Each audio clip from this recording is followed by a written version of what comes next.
बाराबानी विधानसभा क्षेत्र के जनपद आसनसोल से जुड़े हुए सभी पवित्र शक्तिपीठों, माता कल्याणेश्वरी मंदिर, मुक्ताई चंडी मंदिर, घाघर बुढ़ी मां के श्री चरणों में नमन करते हुए आप सभी इस विधानसभा क्षेत्र से जुड़े हुए बहनों और भाइयों का मैं अभिनंदन करता हूं, स्वागत करता हूं। आज के इस चुनावी सभा में उपस्थित इस क्षेत्र से एनडीए के प्रत्याशी भारतीय जनता पार्टी के जुझारू नेता श्री अरिजीत राय जी,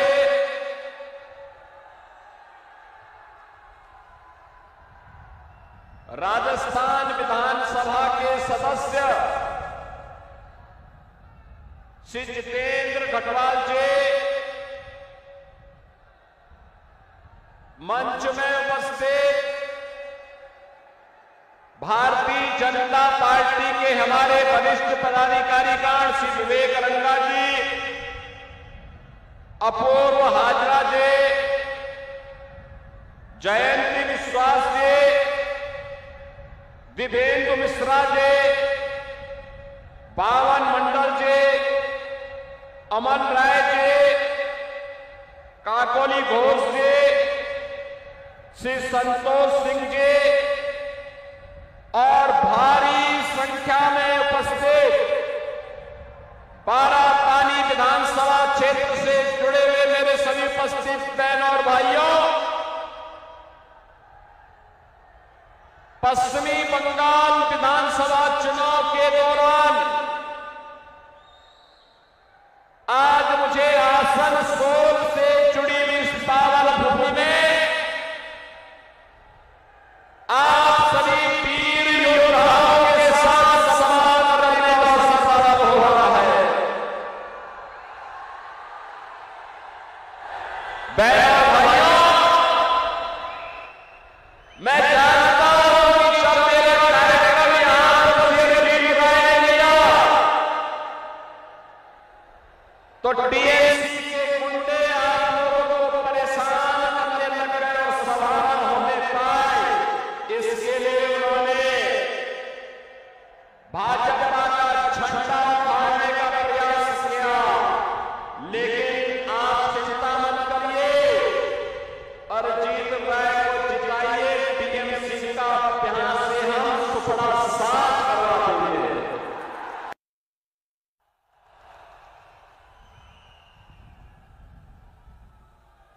बहनों और भाइयों, मैं बंगाल की इस पावन धरा को नमन कर रहा हूं, जो भारत की प्रेरणा भूमि रही है। ये बंगाल की भूमि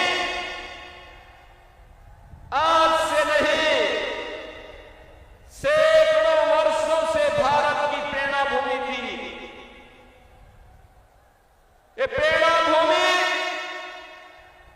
जिस भूमि ने भारत को राष्ट्रगान जन गण मन के रूप में श्री रविंद्रनाथ ठाकुर की कृति के माध्यम से पूरे देश को एक राष्ट्रगान दिया।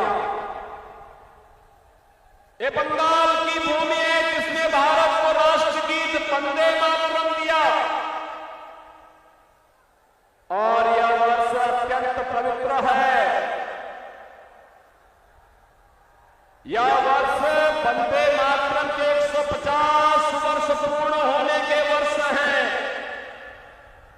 और वंदे मातरम के गीत ने भारत की आजादी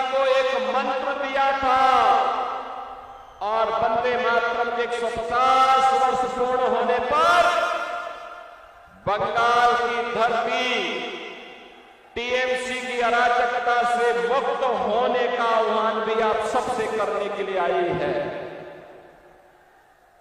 ये वही धरती है जिसने एक से बढ़कर एक आध्यात्मिक साधक दिए। ये वही धरा है जिस तरह से रामकृष्ण परमहंस ने अपनी आध्यात्मिक ऊंचाइयों की परचम दुनिया को दिखाई थी।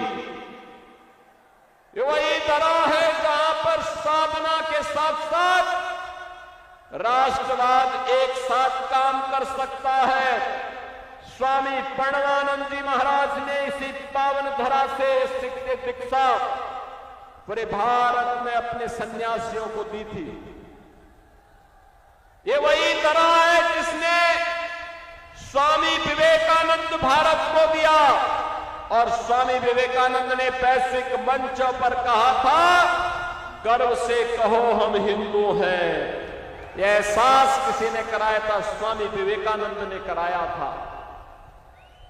बहनों और भाइयों, याद करिए खुदीराम बोस ने जहां हंसते हंसते देश की आजादी के लिए फांसी के फंदों को चूमा हो,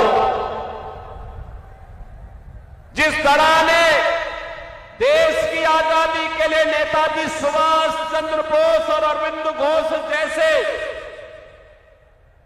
राष्ट्रवादी चिंतक दिए हो, जुझारू नेतृत्व दिए हो, तो मुझे खून दो मैं तुम्हें आजादी दूंगा, इसका उद्घोष नेताजी सुभाष चंद्र बोस ने दिया था। बंगाल की धरती ने नेताजी को भारत को दिया था। और याद करिए, भारतीय जनसंघ के संस्थापक अध्यक्ष डॉक्टर श्यामा प्रसाद मुखर्जी, एक देश में दो प्रधान, दो विधान, दो निशान नहीं चलेंगे का घोष करने वाले डॉक्टर श्यामा प्रसाद मुखर्जी बंगाल की देन थी, और बंगाल के कारण आज भारत के अंदर जो आतंकवादी, जो उग्रवादी कश्मीर को पृथक मान्यता देने के लिए कांग्रेस की कुछ चालों के कारण भारत की एकता और अखंडता को चुनौती दे रहे थे, डॉक्टर श्यामा प्रसाद मुखर्जी के उस संकल्प को आज भारत के प्रधानमंत्री श्री नरेंद्र मोदी जी के नेतृत्व में उस सपने को जो कभी बंगाल के सपूत डॉक्टर श्यामा प्रसाद मुखर्जी ने देखा था, उस सपने को साकार करने का काम आज के यशस्वी प्रधानमंत्री श्री नरेंद्र मोदी जी के नेतृत्व में आज पूरा हुआ है। कश्मीर में धारा 370 समाप्त हुई। कश्मीर में भारत का कानून वैसे ही लागू होता है जैसे बंगाल, बिहार और यूपी के अंदर लागू होता है। बहनों और भाइयों, मैं तो आप सबसे इस बात की अपील करने के लिए आया हूं कि जो लोग पिछले 15 वर्षों से बंगाल को पहचान के संकट के दौर से गुजार दिए हो, जिन्होंने बंगाल को टेरर का, माफिया राज का और कटमनी एंड करप्शन का अड्डा बना दिया हो, वह टीएमसी अब नहीं चाहिए। इन लोगों ने यहां पर आम जनमानस के सामने, नौजवानों के सामने, बेटी और बहनों के सामने एक भय का माहौल पैदा किया है। इनके कारण माफिया पैदा हुए हैं, सैंड माफिया, कोल माफिया, लैंड माफिया। ये माफिया प्रवृत्ति, ये बीजेपी इसको समाप्त करेगी। बीजेपी का संकल्प है।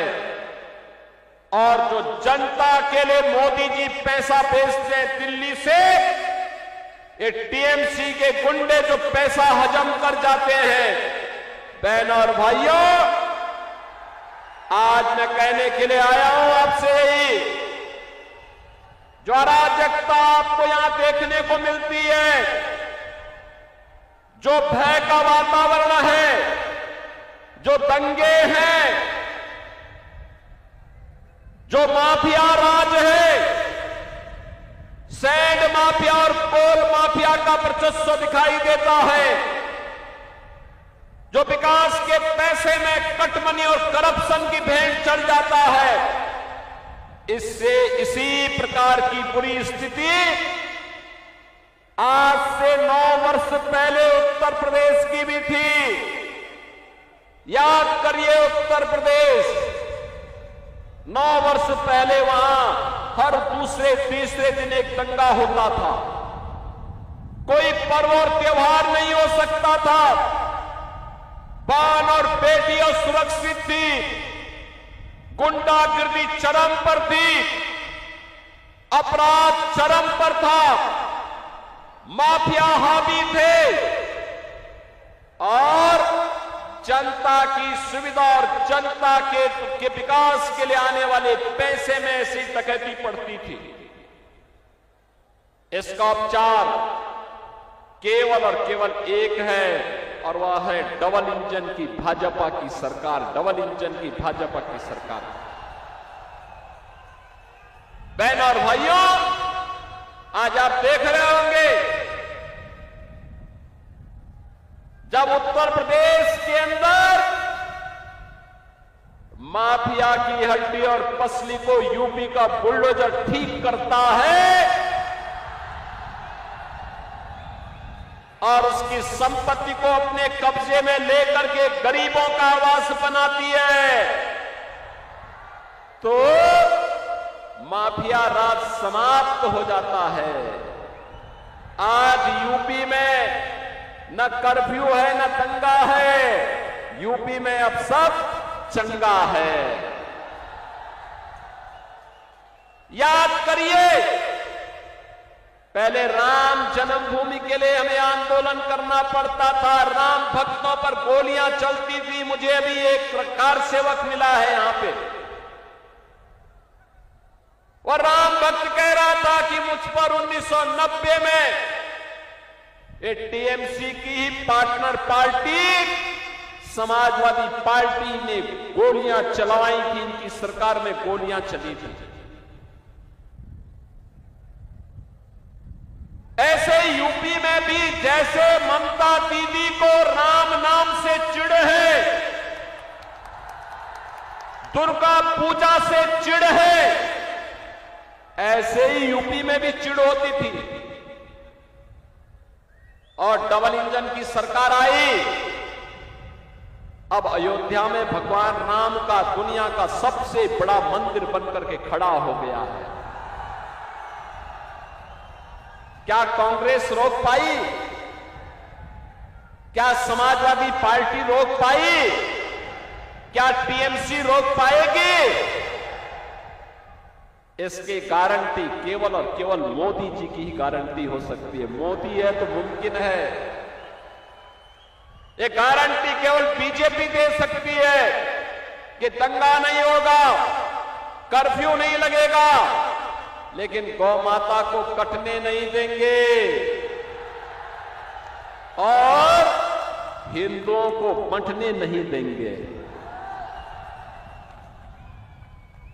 मैं तो आपसे कहने के लिए आया हूं, ये बंगाल कभी भारत की कल्चरल कैपिटल के रूप में पूरे देश को दिशा देती थी। पहले कांग्रेस ने, फिर कम्युनिस्टों ने, और 15 वर्षों से टीएमसी ने पहचान का संकट खड़ा किया है। अब ये कल्चरल कैपिटल नहीं, अब तो इन्होंने इसको क्राइम कैपिटल बना करके आपके सामने पहचान का संकट खड़ा किया है। याद करिए, बंगाल आजादी के बाद विकास के पथ पर आगे चल रहा था, देश की अर्थव्यवस्था का ग्रोथ इंजन था, उस समय बंगाल भारत की आवश्यकताओं की पूर्ति करता था, उद्योग धंधे थे, एक इकोनॉमिक लीडर के रूप में बंगाल की तूती बोलती थी। नौजवानों के लिए नौकरी भी थी तो रोजगार भी था, अन्नदाता किसान प्रसन्न था, मछली उत्पादन तेजी के साथ बढ़ रहा था, चावल का उत्पादन भी बंगाल के अंदर तेजी के साथ बढ़ रहा था। लेकिन पहले कांग्रेस ने, फिर वामपंथ ने और 15 वर्षों में टीएमसी ने इसको भ्रष्टाचार का, भय का, अराजकता का एक केंद्र बना करके आज चावल का उत्पादन घट रहा है, मछली उत्पादन का काम कम हुआ है, यहां के संसाधनों पर माफिया हावी हो रहे हैं, नौजवान के लिए नौकरी और रोजगार गायब, किसान प्लान करने के लिए मजबूर है क्योंकि उसको उसकी उपज का दाम नहीं मिल पाता है। यूपी के अंदर आलू का दाम 15 से 16 रुपया किलो मिल रहा है और बंगाल में 1 से 1.5 रुपया मात्र मिल पा रहा है। इतना अंतर है। बहनों और भाइयों, आज मैं आप सबसे यही कहने के लिए आया हूं, मैं आपसे एक ही बात कहने के लिए आया हूं, आप चिंता मत करिए। टीएमसी के गुंडे क्या कह रहे हैं, भयभीत मत होइए। कोई माफिया क्या कह रहा है, उससे भयभीत होने की आवश्यकता नहीं। कोई मौलाना क्या बक रहा है, उससे चिंता करने की आवश्यकता नहीं। आने दीजिए डबल इंजन की बीजेपी की सरकार को, ये सभी आपकी चाटुकारिता करते हुए दिखाई देंगे। आपके लिए बंगाल की सड़कों पर झाड़ू लगाते हुए दिखाई देंगे ये सभी लोग, और इसलिए चिंता करने की आवश्यकता नहीं। देखो ना, यूपी में कितना परिवर्तन हो गया, वहां किसी सड़क पे कोई नमाज नहीं पढ़ सकता, नहीं पढ़ सकता।